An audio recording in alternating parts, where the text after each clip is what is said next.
എല്ലാവർക്കും നമസ്കാരം. ഇന്നത്തെ വീഡിയോ ഷെയർ ചെയ്യാൻ പോകുന്നത് പഴനുറുക്കിൻ്റെ റെസിപ്പിയാണ്. ഓണസമയത്താണ് നമ്മൾ സാധാരണ ഇത് ഉണ്ടാക്കാറ്. എങ്ങനെ ഉണ്ടാക്കുന്നത് നോക്കാം. അതിനായി അത്യാവശ്യം നല്ല പഴുത്ത പഴം തന്നെ എടുക്കണം. ഞാൻ 3 എടുത്തിട്ടുണ്ട്. തോല് കളഞ്ഞ് കുറച്ച് ചെറുതായി മുറിച്ചെടുക്കാം. ഏത് രീതിയിൽ വേണമെങ്കിലും മുറിച്ചെടുക്കാം. ഞാൻ ഈ ഒരു സൈസിലാണ് മുറിക്കുന്നത്.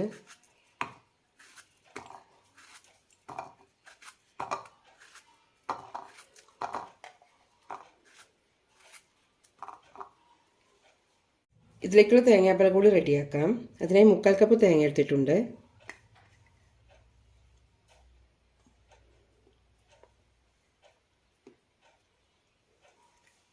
ഇനി ഇതിലേക്ക് 2 കഷ്ണം ചുക്ക്, 1/2 ടീസ്പൂൺ ജീരകം,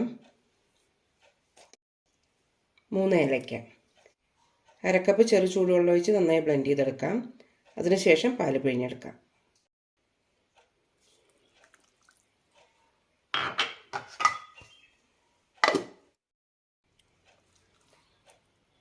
ഇതുപോലെ അരച്ചെടുക്കണം. ഇനി പാൽ പിഴിഞ്ഞെടുക്കാം. തേങ്ങാപ്പാൽ റെഡി ആയിട്ടുണ്ട്. ഇതിലേക്കുള്ള ശർക്കരപ്പാനി കൂടി റെഡിയാക്കാം. അതിനായി ഇതുപോലെ 2 അച്ചെടുത്തിട്ടുണ്ട്. 1/4 കപ്പ് വെള്ളമൊഴിച്ച് നന്നായി അലിയിച്ചെടുക്കാം. പാൻ ചൂടായിട്ടുണ്ട്. ഇതിലേക്ക് നെയ്യിടാം. 1.5 ടേബിൾ സ്പൂൺ ഇട്ടാൽ മതി.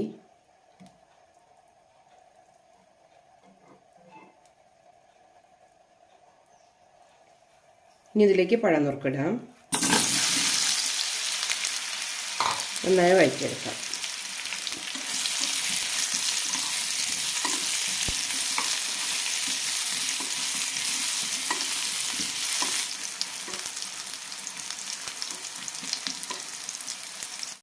ഇടയ്ക്കുന്ന സൈഡുകളൊക്കെ മാറ്റിയിട്ട് കൊടുക്കാം.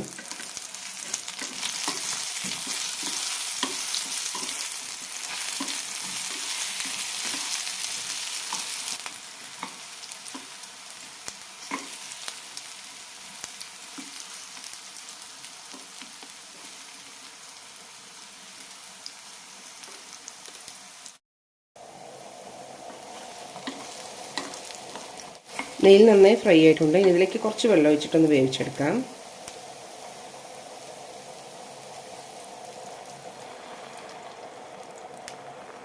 അടച്ചു വെച്ച് വേവിക്കാം.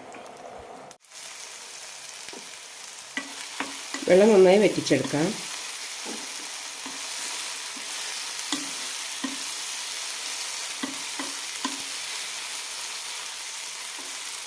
പീസുകളൊക്കെ നന്നായി വെന്തിട്ടുണ്ട്.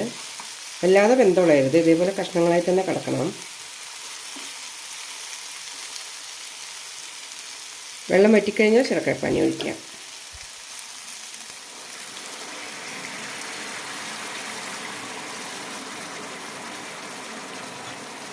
ഇനി ഇത് നന്നായി വറ്റി കിട്ടണം.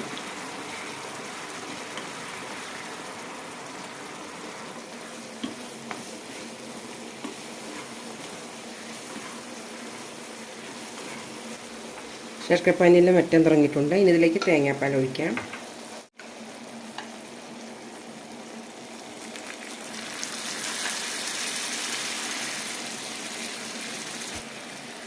നന്നായി മിക്സ് ചെയ്യാം. നന്നായി വറ്റി കിട്ടണം. നന്നായി തിളച്ച് കുറുകി വരണം.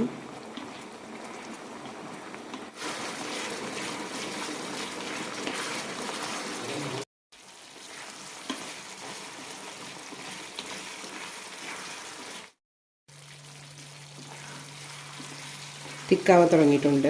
ഇനി ഫ്ലെയിം ഓഫ് ചെയ്യാം. തണുക്കുമ്പോൾ ഒന്നുകൂടി തിക്കാകും. കുറച്ചുകൂടി നെയ്യിൻ്റെ മണം വേണമെന്നുള്ളവർക്ക് ഈ സമയത്ത് ഇടാം.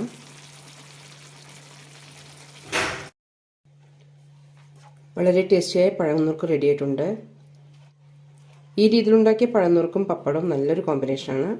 ഇതുപോലെ എല്ലാവരും ഒന്ന് ട്രൈ ചെയ്ത് നോക്കൂ.